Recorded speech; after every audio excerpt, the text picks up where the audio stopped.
அஸ்ஸலாமு அலைக்கும். வஹியின் பரக்கத் நீங்கிவிடும். ஹஜ்ரத் அபூ ஹுரைரா ரலியல்லாஹு அன்ஹு அவங்க அறிவிக்கிறாங்க, என்னுடைய உம்மத்தினர் உலகத்தை பெரிதாக மதித்தால் இஸ்லாத்தின் கண்ணியம் அவர்களின் உள்ளங்களிலிருந்து வெளியேறிவிடும்.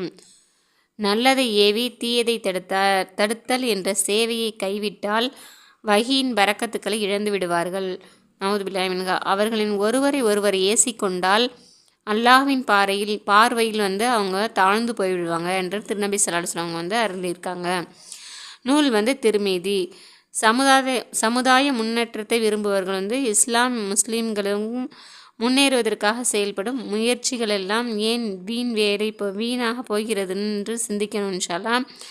நீங்கள் உங்களுடைய நபிகள் நாயகம் ஸல்லல்லாஹு அலைஹி வஸல்லம் அவர்களில் உண்மையான நபி என்றும் அவர்களுடைய போதனை உண்மையான போதனை என்றும் நம்புவீர்களேயானால் அவங்க எதை நோய்க்கு காரணம் என்று கூறினார்களோ அது ஆரோக்கியம் தரும் மருந்தாக கருதக்கூடாது. நம்ம இன்ஷா அல்லாஹ் தனது ஆசையை நான் கொண்டு வந்த மார்க்கத்திற்கு உட்படுத்தாதவரை உங்களில் எவரும் உண்மையான முஸ்லீமாக முடியாது என்று நபி ஸல்லல்லாஹு அலைஹி வஸல்லம் சொல்லியிருக்காங்க.